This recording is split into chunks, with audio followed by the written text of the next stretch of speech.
Dito nga guys, pinagsi-sale stock na kami ng mga kalaban nung bigla silang nakalamang sa amin dito sa game na to. Eto nga yung sabi ng savior ng kalaban, no, i-post daw namin tong game na to. Ang hina daw kasi namin, sabi ni Sisi. Usod lang daw kami, walang susubo. Lala. Ang hindi nila alam, yung pang si-sale stock nila yung magpapahamak sa kanila dito sa game na to. Kasi nga, lalo silang mape-pressure dahil sa ginawa nilang pang si-sale stock sa amin. Ganito kasi yung nangyari guys. Naka-live si Sunji that time, siya nga pala yung Cyclops dyan. At naghahanap nga siya sa viewers ng tank user na pwede sumama sa amin dito sa game na to. Nung may napili na nga siya, lang ya, hindi pala talaga marunong mag-tank yun, nagpapanggap lang, kaya ayun, laging napipid. Lala. Pero okay lang naman yun, kasi nga baka gusto niya lang talaga sumama sa amin ni Sunji kahit wala kaming kwentang tao. Kaya pinukusan ko na nga lang tong game na to at masosolo kill ko pa yung Iritel dito.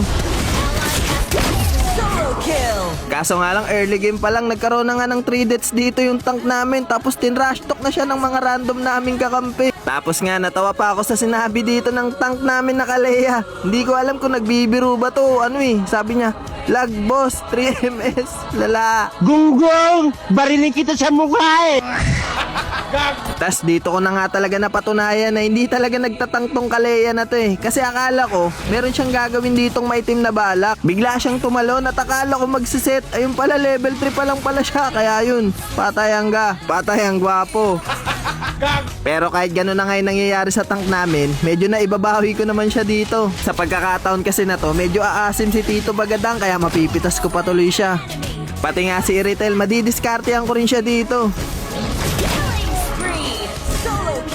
Kaso nga lang hindi pa rin talaga kami makalamang ng malaki sa kalaban kasi nga napipid pa rin dito yung mga kakampi namin. Medyo hirap nga rin kami sa lineup dito kasi nga XP-lane Ipis kami, XP-lane Hellcurt kami.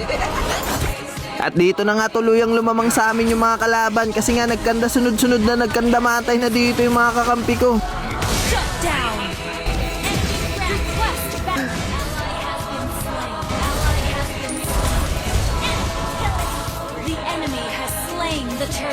Napapasurrender na nga yung ibang kambi ko at dito na rin magaganap ang una kong pagkamatay. Lala. Mapapachat na nga sa akin si Sunji dito, sabi niya, Noy, kapit lang. Lala. At dahil nga nakalamang na sa amin yung mga kalaban, dito na sila magsisimulang bumoses. Sabi nga ng Iritel, nice try daw. Kasi nga ang nasa isip niya, sure win na daw sila. At i-post daw namin to, sabi nga ni Xavier. Kasi nga mahina daw kami, sabi ni Sisi. Trio nga pala sila dito, yung Xavier, Iritel, tsaka yung Sisi. At dahil nga sa pang sale stock na mga kalaban sa amin, hindi ko alam, parang nag-focus na yung mga kakampi ko dito. Sa mga oras nga na to, up na yung Lord at balak na rin namin kumonte sa mga kalaban. Tamang tago nga lang ako dito sa damuhan at sakto, biglang dumating si Tito Bagadang kaya mapipitas ko pa to. Pati nga yung Sisi nila mapipitas din namin. Kaso nga lang hindi na rin kami aabot sa Lord kasi nga makukuha na rin to ng mga kalaban. Pero mabilis nga rin matutunaw na mga kakampi ko yung Lord nila. Tas ang ganda pa nga ng abang ko dito sa orange buff namin kasi nga dumaan yung pani kaya mapipitas ko pa siya. Sige kayo ngayon, pag kami tumaba dito. Dito nga guys, nagkakaroon na ng connection yung mga kakampi ko. At yung mga kalaban nga namin, medyo natataranta na sila kaya isa-isa na silang nauubos dito. Nice, Noy! Lord! Na, Lord na, Lord. Please, Lord. Noy, atin! Ay, nakuha yung Lord. Patay kayo ngayon! Kayo, kukulit nyo kanina. Patay, gogi! Kakambakin na namin kayo.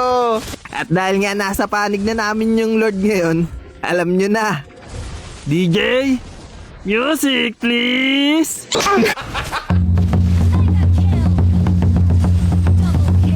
Ayun nga, tuluyan na nag-choke dito yung mga kalaban namin. At si Tito Bagadang na nga lang yung natitira para mag-dep. Kaso nga lang mapipitas ko pa siya dito. Lang. Ilibin siya na! Trash talker! Victory! Kasi savior nila eh. Aray ko. Kaya ang lagi kong payo sa inyo guys, wag muna kayo magsa-sales stock hanggat di pa tapos ang laban, baka karmahin kayo. Lala. Uy, gogi. Palo mag-savior, 72 win rate. 84, oh. Aray ko, kinarma.